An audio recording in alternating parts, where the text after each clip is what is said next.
Hello everyone, my name is Bharat Tyagi, faculty of physics. अभी last time chapter हमारा कैप्स्टर चल रहा है और उसमें हमने लास्ट टाइम चार्ज शेयरिंग के बारे में पढ़ा था, कॉमन पोटेंशियल पढ़ा था, एनर्जी लॉस पढ़ा था, उसके कुछ न्यूमेरिकल्स मैंने आपको कराए थे।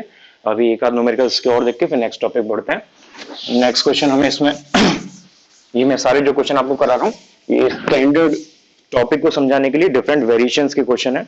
तो ये क्वेश्चन बेसिकली सबसे इंपॉर्टेंट है आपके लिए। आपको सबसे पहले इन्हीं क्वेश्चंस की प्रैक्टिस करनी है। जो क्वेश्चन मैंने करा दिया है उसके बाद भी आपको वो दोबारा सॉल्व करके देखना है। तो नेक्स्ट क्वेश्चन ट्राई करते हैं।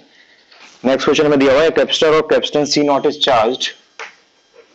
Capacitor of capacitance C not is charged to a potential V naught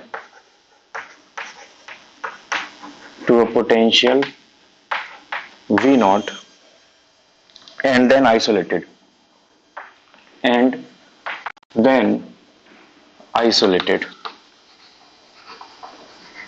correct, and then isolated. Full stop. A small capacitor C is then charged from a small capacitor C naught is then charged. A small capacitor C is then charged from C naught. Small capacitor C is then charged from C naught. Discharged and then charged again. Discharged and then charged again.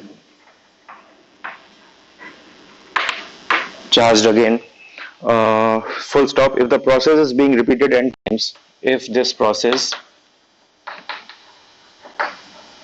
is being repeated n times,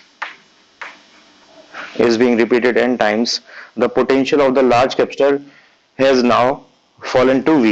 The potential of large capacitor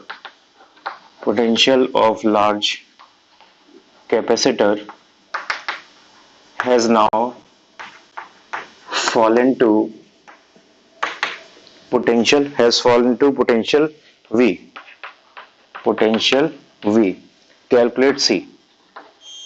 Calculate C. ये question हमारा, note कर लो question को और एक बार इसे मेरे solve करने से पहले एक बार रीड करो और आप खुद ट्राई करके देखो इसका सॉल्यूशन कैसे निकाल सकते हैं। खुद एक बार ट्राई करके देखो इसे, फिर जब ना आए तो मेरा सॉल्यूशन देखना। तो यहाँ पे क्वेश्चन में मैं आपको समझाता हूँ। क्वेश्चन हमें दिया हुआ है एक कैपेसिटर हमारे पास जिसका कैपेसिटेंस है C not. Capacitor of capacitance C not is charged to a potential difference of V not. तो हमारे पास C नॉट का कैपेसिटर था, उसको हमने चार्ज किया V नॉट पोटेंशियल तक एंड देन आइसोलेटेड, यानी उसकी बैटरी को डिस्कनेक्ट कर दिया।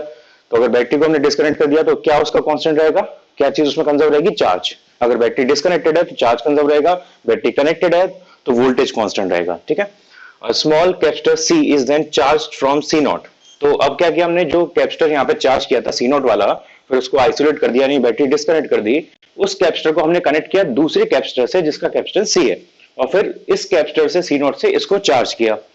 इसको चार्ज करने के बाद फिर हमने इसको डिस्कनेक्ट कर दिया, C को डिस्कनेक्ट कर दिया और फिर उसको डिस्चार्ज कर दिया, उसकी चार्ज को यूज कर लिया एंड देन चार्ज अगेन। फिर उसको दोबारा कनेक्ट किया, फिर दोबारा चार्ज किया, और this process is repeated n times. The potential of large capacitor has not fallen to V। तो n टाइम्स हमने प्रोसेस को रिपीट किया है, उसके बाद जो पोटेंशियल है वो V पर ड्रॉप कर गया है। तो C कितना है हमें निकालना है। तो मैं यहाँ पे जो केस दिया हुआ है इसमें एक दो कैपेसिटर हमारे पास C नॉट कैपेसिटर है और एक C कैपेसिटर है। ठीक है। तो पहले इसका डायग्राम एक ड्रॉ कर लेते हैं। ये C नॉट कैपेसिटर है जिसको हमने V नॉट तक चार्ज किया था। C नॉट कैपेसिटर को हमने V नॉट तक चार्ज किया। ठीक है। तो यहाँ पे इसका इनिशियल चार्ज कितना हो गया, C नॉट V नॉट, ये इसका इनिशियल चार्ज हो गया। इसके बाद हमने क्या किया, इस कैपेसिटर को कनेक्ट कर दिया एक दूसरे कैपेसिटर से जिसका कैपेसिटेंस है C और इसका ओरिजिनली था C नॉट। तो यहाँ पे चार्ज कांस्टेंट है, वो चार्ज ट्रांसफर होगा इसको चार्ज करने में। तो कब तक वो ऐसा होगा, जब तक दोनों का पोटेंशियल सेम नहीं हो जाता। तो सपोज इनका पोटेंशियल हो गया है V1, तो यहाँ पे पोटेंशियल V1 हो गया, कॉमन पोटेंशियल जो है कनेक्ट करने के बाद, और ये भी हो गया V1। तो इन दिस केस जो यहाँ पे टोटल चार्ज है वो कंजर्व रहेगा। तो हमारे पास टोटल कैपेसिटेंस है यहाँ पे, final capacitance C plus C not. जो फाइनल कैपेसिटेंस टोटल होगी वो पैरेलल में, दोनों कनेक्शन है, पैरेलल में कनेक्ट कर देंगे तो हो जाएगी C प्लस सी नॉट, और यहां से चार्ज निकालोगे तो वो आ जाएगा C इंटू वी। तो यहाँ पे फाइनल चार्ज हो गया C plus C not into V1, इसका चार्ज हो गया। अब ये इक्वल होना चाहिए इक्वल इनिशियल चार्ज के, तो इनिशियल चार्ज कितना दिया था हमें, C नॉट V नॉट। ये एक बार चार्ज करने पे ये कंडीशन आई है, तो जब एक बार चार्ज हमने किया तो यहां से हमारे पास V1 आ रहा है, क्या V1 equals to C not divided by C plus C not into V not. हमने यहाँ पे क्या लगा दिया है, चार्ज कंजर्वेशन बेसिकली हमने यहाँ पे यूज किया है। तो ये होगी हमारी इक्वेशन नंबर 1, एक बार चार्ज करने के बाद। इसके बाद हमने क्या किया, C को वहां से डिस्कनेक्ट किया और फिर दोबारा से उसे डिस्चार्ज करके दोबारा अगेन उसमें कनेक्ट करके चार्ज किया। तो जब सेकेंड टाइम चार्ज करेंगे डिस्कनेक्ट करने के बाद, तो अब यहां पर जो इनिशियल कैपेसिटर था उसका जो कैपेसिटेंस है वो तो C नॉट रहेगा हमेशा, लेकिन उसका वोल्टेज चेंज होके V1 हो गया। पहले वोल्टेज V नॉट था, अब वोल्टेज हो गया V1। तो अब इसे दोबारा कनेक्ट करेंगे उसी सेम C कैपेसिटर से और दोबारा चार्ज करेंगे। तो जब दोबारा इसे चार्ज करेंगे तो यहाँ पे देखो इनिशियल चार्ज 2 बोल देता हूं, ये कितना हो गया यहाँ पे C नॉट V1, ठीक। और अब इसको जब दोबारा चार्ज करेंगे तो दोबारा से चार्ज ट्रांसफर होगा। कब तक चार्ज ट्रांसफर होगा, जब तक पोटेंशियल कॉमन नहीं हो जाता। तो सपोज वो कॉमन पोटेंशियल यहाँ पे अब हो गया है V2, ठीक है।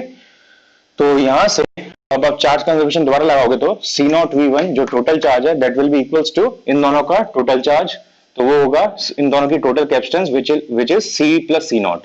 तो C प्लस सी नॉट और common potential which is V2। तो यहां से V2 इक्वल्स टू आ गया C not upon C plus C not into V1, C not V1, हाँ सॉरी ये आ गया। अब यहाँ पे V1 का फॉर्मूला वाला लगा देते हैं, तो V1 का फॉर्मूला वो लगाएंगे तो हमारे पास आ जाएगा C not plus C not into V1 का फॉर्मूला ये C not upon C plus C not और V नॉट, ठीक है। तो यहां से ये ऑब्वियसली स्क्वायर बन रहा है, तो यहां से हमारे पास इक्वेशन आ जाएगी V2 equals to C not upon C plus C not whole square V not. ये हमारा सेकेंड टाइम चार्ज करने पे सेकेंड इक्वेशन आ गई, ठीक है। अब यहाँ पे ऐसी सेम प्रोसेस को हमें n टाइम्स रिपीट करना है। तो जब हम इसको n टाइम्स रिपीट करेंगे तो सिमिलरली आप चेक कर सकते हो फाइनली हमारे पास आंसर क्या आना चाहिए।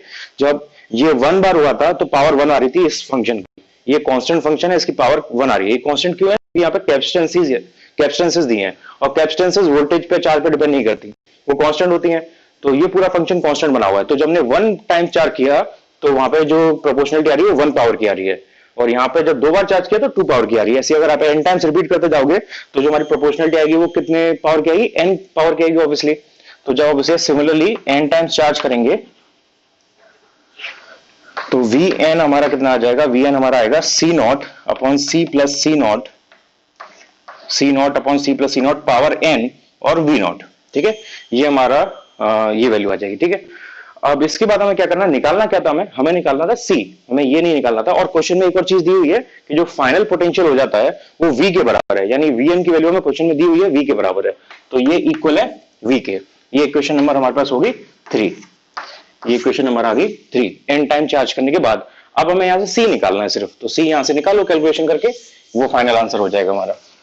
तो यहां से C निकालेंगे तो पहले तो पावर को हटाना पड़ेगा, तो ये हो जाएगा C not upon C plus C not equals to V upon V not power 1 upon n। तो यहां से C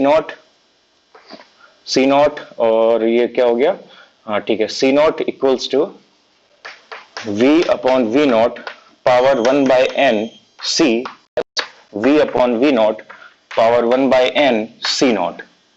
तो यहां से इसको C को अलग कर लेते हैं, तो अपने पास आएगा V upon V not power 1 by n C equals to, इसको इधर लेके आता है C नॉट कॉमन आ जाएगा, ये बचेगा 1 minus V upon V not power 1 by n bracket, ठीक है, शिफ्ट कर दिया इसे।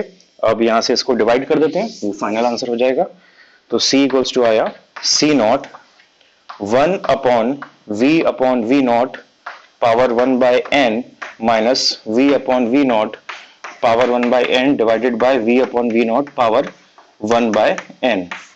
ये कैंसिल आउट और इसको ऊपर लेके आओगे तो या तो पावर माइनस की हो जाएगी या इसको आप रिवर्स कर सकते हो, तो आंसर आ जाएगा V नॉट अपॉन V। इसको मैंने रिवर्स कर दिया, पावर नेगेटिव हो जाएगी इसलिए, और पावर 1 बाय n माइनस 1। ये हमारे पास C का आंसर आ गया, ठीक है। तो इस क्वेश्चन को आप अभी आपने प्रैक्टिस नहीं किया है तो दोबारा प्रैक्टिस करके देखो, अपने आप सॉल्व करके देखो इस क्वेश्चन को दोबारा समझ के। मैंने जैसे किया उसको याद करके नहीं करना है, समझ के करना है, कंसेप्ट आपने क्या क्या लगाया है, और आपने पहले किया होगा तो आंसर चेक करो, कोई गलती आई तो दोबारा करके देना। ओके, तो ये क्वेश्चन हो गया एक। इसके बाद नेक्स्ट देखते हैं टॉपिक अपने पास क्या है। हाँ ठीक है, एक क्वेश्चन और करते हैं फिर नेक्स्ट टॉपिक पे जाएंगे। एक क्वेश्चन और है हमारे पास, ये एनर्जी डिसिपेटेड का एक क्वेश्चन है, ये क्वेश्चन और करते हैं।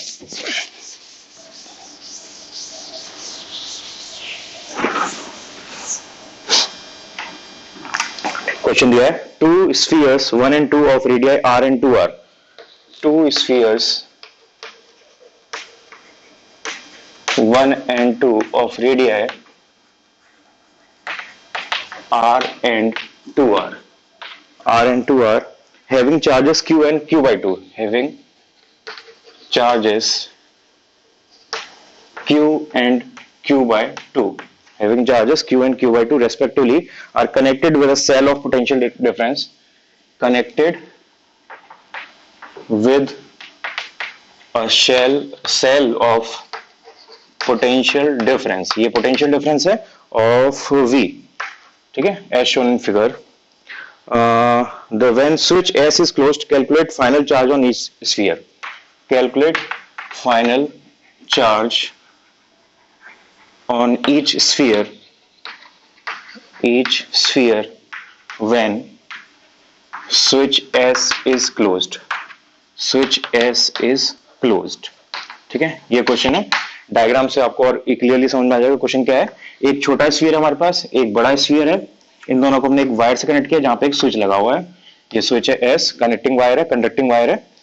तो यहाँ पे छोटे वाले स्फीयर की रेडियस है आर, बड़े वाले स्फीयर की रेडियस है 2r, और चार्जेस हमें दिए हुए हैं छोटे वाले स्फीयर पे q और बड़े वाले स्फीयर पे q/2। तो क्वेश्चन बोला हुआ है कि जब हम इस स्विच को क्लोज कर देंगे, ठीक है, हाँ, जब हम इस, और इन दोनों के बीच में पोटेंशियल डिफरेंस है, इन दोनों के बीच में पोटेंशियल डिफरेंस लगा हुआ है, तो यहाँ पे शो कर सकते हैं उसे बैटरी से।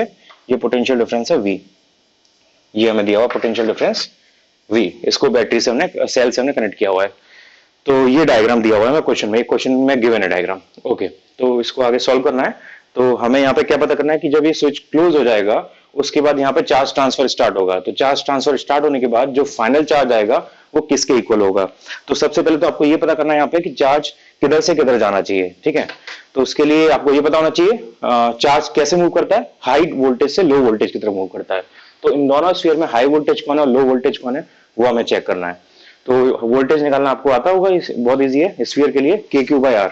तो यहाँ से आएगा KQ/R और यहाँ से आएगा KQ/2/2R, यानी KQ/4R। यहाँ पे KQ/R है, यहाँ पे KQ/4R है। तो क्लियरली यहाँ का वोल्टेज बहुत हाई है, तो जो चार्ज ट्रांसफर होगा वो यहाँ से होगा। तो सपोज यहाँ से Q चार्ज ट्रांसफर होता है, यहाँ से Q चार्ज ट्रांसफर होता है और वो इधर आ जाता है, तो यहाँ पे +Q हो जाएगा और यहाँ पे -Q हो जाएगा, ठीक है। तो अब आपको क्या करना है, इसकी इक्वेशन लिखनी है। तो इसकी इक्वेशन क्या होगी, चार्ज ट्रांसफर कहां से हुआ, यहां से हुआ, वहां पे जा रहा है, और हमारे पास पोटेंशियल डिफरेंस कितना दिया हुआ है, V दिया हुआ है। तो इसको सॉल्व कर लेते हैं। तो सपोज इसकी कैपेसिटेंस है C1, इसकी कैपेसिटेंस है C2, तो ये हो जाएगा Q1 - Q divided by C1, voltage, इनकी वोल्टेज की इक्वेशन बनाएंगे। तो Q1 - Q divided by C1 और minus Q/2 + Q divided by C2 equals to V, ये वोल्टेज की इक्वेशन बन जाएगी। तो जितना चार्ज ट्रांसफर होगा वो पोटेंशियल डिफरेंस के बराबर होना चाहिए। तो ये हमने कर दिया, ये प्लस लिया है, ये माइनस लिया है, क्यों, क्योंकि यहाँ पे जो वोल्टेज डिफरेंस है वो एक पोटेंशियल डिफरेंस दोनों के बीच में क्रिएट कर रहा है। तो यहाँ से हमारे पास इक्वेशन आ जाएगी ये, ठीक है। एक सेकंड, ये माइनस प्लेट यहाँ पर कनेक्टेड है, प्लस प्लेट यहाँ पर कनेक्टेड है, तो ये माइनस होना चाहिए, ये प्लस होना चाहिए, ठीक है। तो ये इसकी इक्वेशन आ जाएगी। अब इसको सोल्व करते हैं। तो सारी वैल्यूज हमें पता है यहाँ पे क्या क्या दी हुई है, उनको प्लेस करो और सोल्व करके देखते हैं। तो यहां से पहले तो हमें C1 C2 पता होना चाहिए क्या दिया हुआ है। C1 C2 कैसे निकालेंगे, स्फीयर है, स्फीयर के लिए हमें कैपेसिटेंस पता है क्या होती है। स्फीयर के लिए कैपेसिटेंस का फॉर्मूला होता है 4πε0r। C1 हो जाएगा 4πε0r और C2 हो जाएगा 4πε02r, ठीक है। तो इन दोनों को यहाँ पे प्लेस करो और फिर सॉल्व करके इसे निकालते हैं आगे। तो ये हो गया -Q1 - Q bracket, sorry, divide C1 is 4πε0r plus Q/2 plus Q divided by 4πε02r equals to voltage difference V। तो इसको आपको सॉल्व करना है, इसको सॉल्व करके देखो और आंसर यहां से स्मॉल q का निकालना है। स्मॉल q का आंसर क्या आ रहा है, एक सेकंड, ये q1 नहीं है, ये q दिया हुआ है क्वेश्चन में, तो 1 नहीं है, ये q ही है। तो इसको यहां से सॉल्व करना है अपने को और आंसर निकालना है। मैं डायरेक्ट आंसर लिख देता हूं, आप सॉल्व करके देखना आपका आंसर क्या आ रहा है, सिर्फ कैलकुलेशन करनी है, कुछ ज्यादा नहीं है इसमें, इसलिए मैं डायरेक्ट आंसर लिख देता हूं। तो यहां से स्मॉल q करके आएगा, मैं आंसर डायरेक्ट लिख रहा हूं, 8 epsilon not rv, 8 epsilon not rv divided by 3 plus q by 2। ये यहां से q निकाल के आएगा और फिर हम क्या करेंगे, इस q को प्लेस करेंगे यहां पर और यहां पर, तो ये जो निकल के आएगा वो हमारे फाइनल आंसर्स हो जाएंगे। तो Q1 Q final 1 and Q final 2। तो हमें QF2 और QF1 निकालना है। इसको सॉल्व करोगे तो ये आंसर आना चाहिए, सॉल्व करके देखना, हो सकता है मुझसे मिस्टेक हुई हो सॉल्व करने में इससे, और फिर इसको निकाल के यहाँ पे प्लेस करना है। ठीक है, तो ये आपको खुद करना है, सिंपल कैलकुलेशन है, वो मैं सॉल्व नहीं कर रहा यहाँ पे। ओके, ये हमारे पास हो गया। अब नेक्स्ट टॉपिक, काफी क्वेश्चन कर दिया ना कॉमन पोटेंशियल के और एनर्जी लॉस के। अब इसके बाद नेक्स्ट टॉपिक पे आते हैं। नेक्स्ट टॉपिक है अपने पास electrostatic force between the plates of parallel plate capacitor. तो हमें पता है कि पैरेलल प्लेट कैपेसिटर के बीच में इलेक्ट्रिक फील्ड होता है और वो चार्ज प्लेट्स होती हैं। तो अगर इलेक्ट्रिक फील्ड है और चार्ज है तो इलेक्ट्रिक फोर्स भी काम करेगा, इलेक्ट्रिक प्रेशर भी काम करेगा, एनर्जी भी होगी। एनर्जी की तो हमने बात कर ली है, एनर्जी डेंसिटी अभी बची हुई है, तो हमें एनर्जी डेंसिटी देखना है, इलेक्ट्रोस्टैटिक प्रेशर देखना है और इलेक्ट्रोस्टैटिक फोर्स देखना है। तो ये सारी चीजें हमें और देखनी है, और ये सारी चीजें हमने इलेक्ट्रिक फील्ड में पढ़ी हुई है पहले। इलेक्ट्रोस्टैटिक प्रेशर क्या होता है, इलेक्ट्रोस्टैटिक एनर्जी डेंसिटी क्या होती है, इलेक्ट्रोस्टैटिक फोर्स क्या लगता है चार्ज कंडक्टर पे। तो वही सिमिलर आंसर यहाँ पे आने चाहिए, लेकिन हमें वो कैपेसिटर्स के लिए निकालना है। Okay, next topic.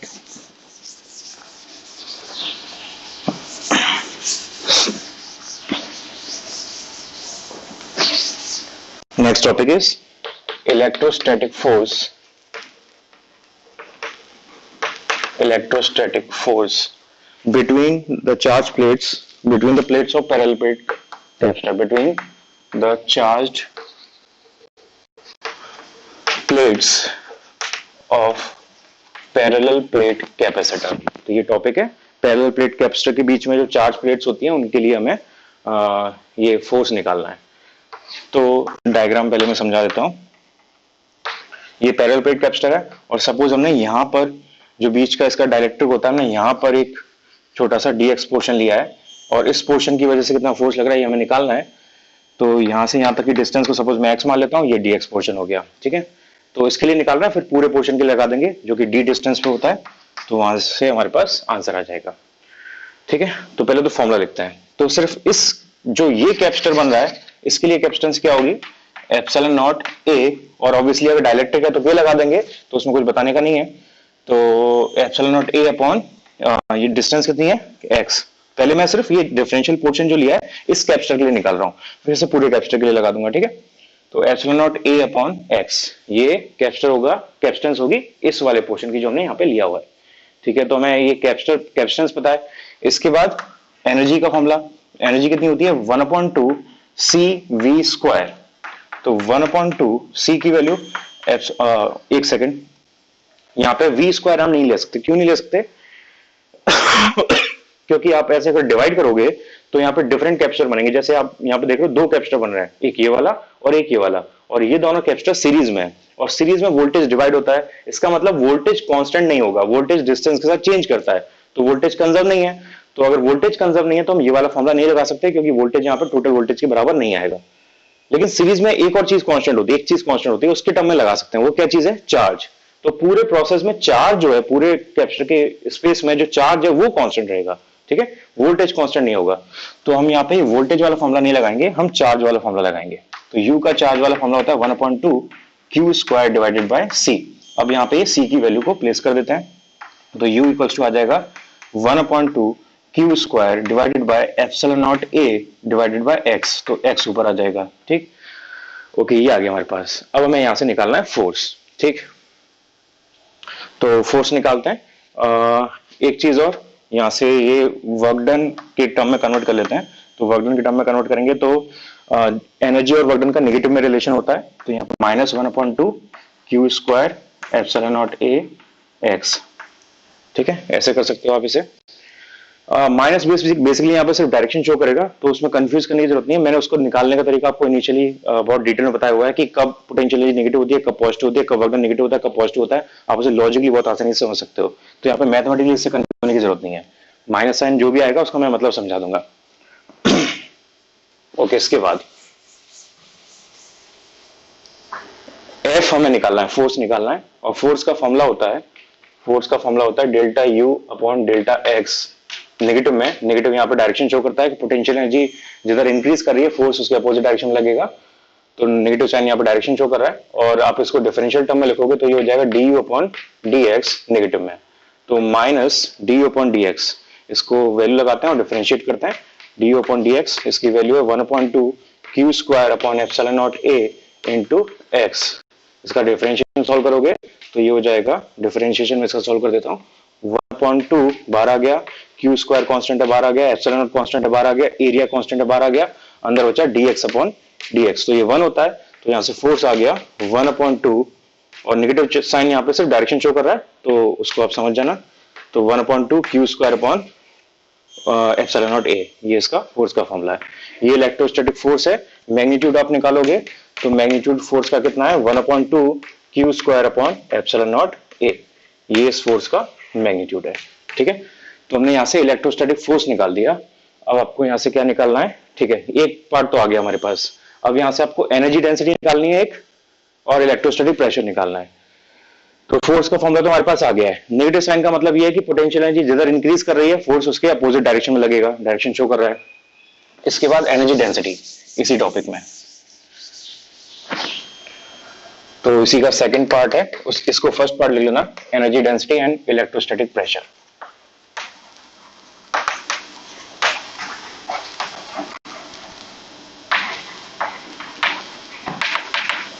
Energy density and electrostatic pressure. ठीक है, तो इसको सॉल्व करते हैं। एनर्जी हमें पता है क्या है हमारे पास, 1/2 क्यू स्क्वायर अपॉन सी, 1/2 क्यू स्क्वायर अपॉन सी, या हाफ सी वी स्क्वायर भी बोल सकते हो, हाफ सी वी स्क्वायर ले लेते हैं, जो भी लेना चाहो। अभी हम इन जनरल बात कर रहे हैं, तो वो डिफरेंशियल वाला पोर्शन यहाँ पे नहीं आ रहा, हम फॉर्मूले से सिर्फ निकाल रहे हैं।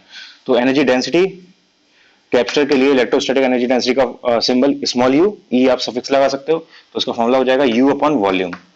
तो 1/2 सी का फॉर्मूला क्या होता है पैरेलल प्लेट कैपेसिटर के लिए, epsilon not a upon D, और ये वी स्क्वायर, ठीक है, वी स्क्वायर डिवाइडेड बाय, ये है वॉल्यूम। ये वी वोल्टेज है और ये वी वॉल्यूम है, इसमें कंफ्यूज मत होना, ये वी वोल्टेज है और ये वी वॉल्यूम है। तो वॉल्यूम का फॉर्मूला होता है एरिया इंटू डिस्टेंस, तो एरिया इंटू डिस्टेंस लगा सकते हो आप, एरिया से एरिया कैंसिल आउट हो जाएगा, यहाँ पर आएगा 1/2 epsilon not V square upon D square. ठीक है, और वी अपॉन डी क्या होता है, वी अपॉन डी हमारे पास होता है पोटेंशियल ग्रेडियंट, जो कि इलेक्ट्रिक फील्ड के बराबर है अगर सिर्फ डिस्क्रीट वैल्यू ले तो यहां से ये हो जाएगा 1/2 epsilon not capital E square. ये हमारे पास आ गया एनर्जी डेंसिटी। अब आप याद करो, हमने ये सेम चीज इलेक्ट्रिक फील्ड चैप्टर के अंदर भी निकाली थी, और वहां पे भी सेम आंसर आ रहा था, इलेक्ट्रिक फील्ड का आंसर, सॉरी एनर्जी डेंसिटी का आंसर सेम आ रहा था। और एक और चीज मैंने आपको बताई थी कि जो एनर्जी डेंसिटी होती है वो इलेक्ट्रोस्टैटिक प्रेशर के बराबर होती है, तो ये सेम आंसर होगा इलेक्ट्रोस्टैटिक प्रेशर का, इलेक्ट्रोस्टैटिक प्रेशर। तो दोनों का सेम डेरिवेशन है, चाहे आपसे इलेक्ट्रोस्टैटिक प्रेशर पूछे चाहे एनर्जी डेंसिटी पूछे, दोनों का आंसर सेम आएगा। बस एक चीज और लास्ट, कि ये हमने तब निकाला हुआ है जब जो डाइलेक्ट्रिक था वो एयर या वैक्यूम था। अगर वो एयर या वैक्यूम नहीं है तो हमें सिर्फ एक चीज और ऐड करनी होगी। अगर कोई हमने डाइलेक्ट्रिक या मीडियम लिया हुआ है, फॉर एनी डाइलेक्ट्रिक मीडियम के, कोई डाइलेक्ट्रिक मीडियम है जिसका डाइलेक्ट्रिक कांस्टेंट के है, तो उसके लिए हमारे जो आंसर्स हैं वो चेंज हो जाएंगे। एफ का आंसर आ जाएगा 1/2 क्यू स्क्वायर अपॉन के एप्सिलॉन नॉट ए। ठीक है, एफ का आंसर तो ये आ जाएगा। और इलेक्ट्रोस्टैटिक प्रेशर या एनर्जी डेंसिटी का आंसर आ जाएगा 1/2 के एप्सिलॉन नॉट ई स्क्वायर। ठीक है, ये इसका आंसर आ जाएगा। ओके, ठीक है, तो ये हमारा ये टॉपिक फिनिश हो गया, इसको नोट कर लो और एक बार डेरिवेशन को दोबारा अपने आप रिपीट करके देखना।